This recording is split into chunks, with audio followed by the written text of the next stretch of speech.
How's it going, guys? It's Red, and in this video, thanks to the special surprise release of Halo Infinite, I am going to be giving you guys 10 tips and tricks to help you guys get better at Halo Infinite. Now, this is going to be more guided towards like the beginning to intermediate players. Now, longtime players of the franchise are going to basically know all this already, so this is going to be geared towards the newer players. But before we get into that, if you're new here to the channel, make sure to leave a like on this video and subscribe for more awesome Halo content just like this. Also, make sure to check out the link to my Discord server. It's going to be down in the description below. You guys can use it to find teammates to play Halo Infinite with. So if you guys are in some dire need of teammates, make sure to come check out the Discord server.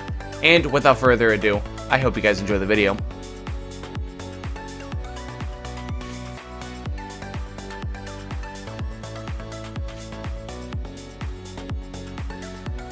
Now, Halo's time to kill is much higher than games like Valorant or Call of Duty, and because of this, Halo isn't as much of an aim-dependent and individualistic game, whereas it is more based on your positioning relative to where your team is. Now, Halo has always been based on having good positioning and outnumbering your opponents. You always want to stay in a situation where if a teammate needs help or is getting double-teamed, you can actually help them, and maybe even mop up a few kills for yourself in the process. And the same goes for yourself as well. You need to be in a position where your team can help you when you need it. If your whole team is on one side of the map and you're on the other side of the map constantly just trying to kill the enemy team on your own, that isn't good positioning and you can't really get mad at your team for not helping you.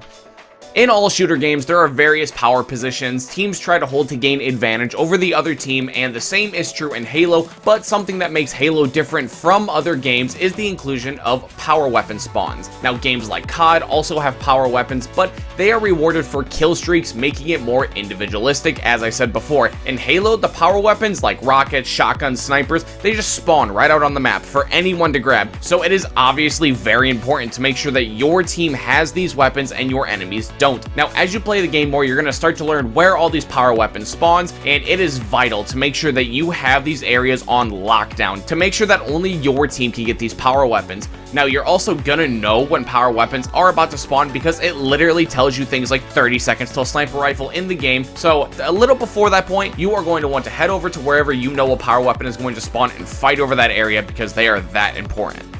Now, in other shooters like Valorant, CSGO, and COD, there is a damage multiplier for shooting people in certain places like the head. Now, in those games, you would usually do more damage if you shot them in the head rather than somewhere like their foot. But in Halo, that's not really the case. Now, in Halo, you have two bars of health. The shields bar, which is the big bar on top of the screen that you always see, and then you have your actual health bar, which you see once your shields have been broken. Now, when a player has their shields up, they will receive no damage multipliers for shooting places like the head until the shields are gone. So shooting someone in the head is the exact same as shooting them in the foot if they have their shields up. Now, if they have no shields up, then all the headshot multipliers are right back where they should be, but while the shields are up, that is useless. Now, this is another reason that I said Halo is not an aim-intense game, because getting the first shot on your opponent isn't as important as Halo as it is in games like COD and Valorant, where like the first shot, like after the first shot, the game's done. You know what I mean? Now, as I said earlier, the time to kill in Halo is a lot higher than in other shooters, but that does not mean there aren't ways to make the time to kill faster. One of the most common and most important ways to do that is with grenades. Grenades are one of the most common items and important items in Halo, which players that play a lot of games like COD might not be used to and will suffer from it. Grenades are by far one of the most useful tools in your arsenal and can do things like make your time to kill pretty much instant, because there are a lot of combinations where you can take a player's shields off completely with grenades and then just one tap them with something like the sidekick, the BR, anything like that, and then you can kill someone instantly, which in Halo, that's a really big deal. They can also be used to restrict space for your enemy, and they can often be used to win you unfavorable 2v1s. Grenades are by far one of the most important things to use in the game.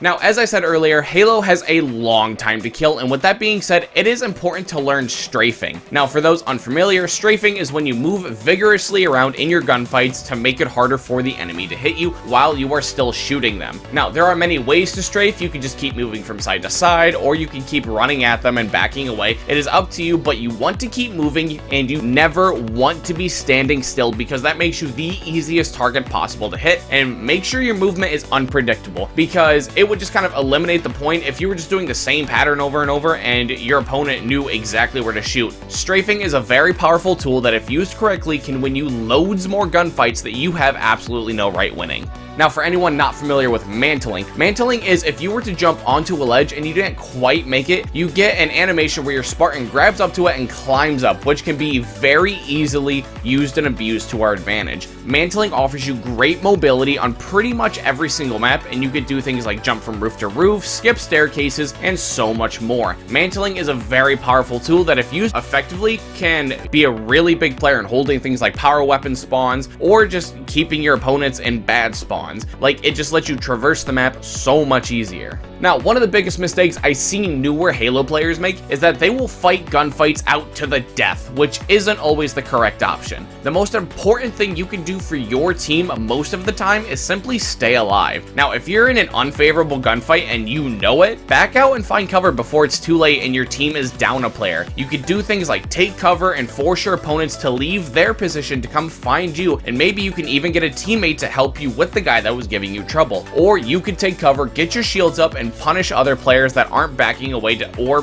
help a teammate that is in trouble. The possibilities are endless, but they all go away if you simply just die for no good reason. Halo Infinite has a lot of new weapons, and not a lot of the weapons in the game are returning weapons from previous games. Now, what this means is you will have to try and test all of the weapons out to know which weapons are good and suit your playstyle. For example, I've learned that the Bulldog is one of my favorite weapons to use in the game, and that the Ravager isn't exactly my cup of tea. So having known this, instead of being just a loot goblin for all the power weapons I see, I can simply just ping things like the Ravager that I know I don't like and just move on, instead of picking it up, getting no kills with it, dying, and then giving it to the enemy team.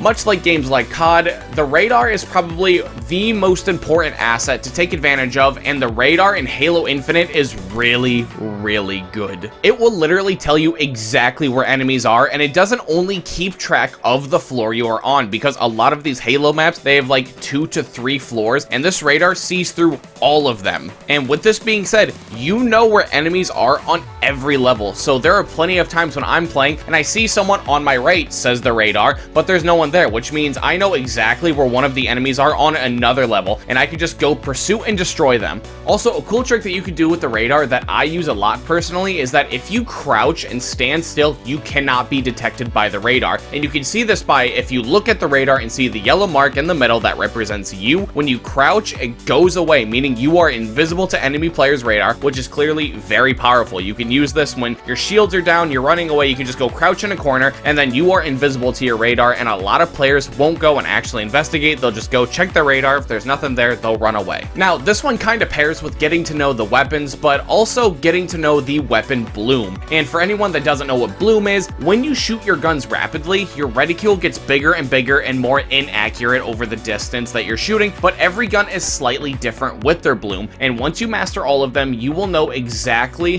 where you should be with practically any gun. Like, bloom on something like the Sidekick or the AR gets pretty bad if you're just spraying and trying to hit something at a distance, but if you're up close and you know the bloom won't matter, you can full auto your enemies down. But the fact that you just know that, you know, your pistol, you can just full auto it and basically hit every shot at close range because the bloom won't matter, that is very important information to know.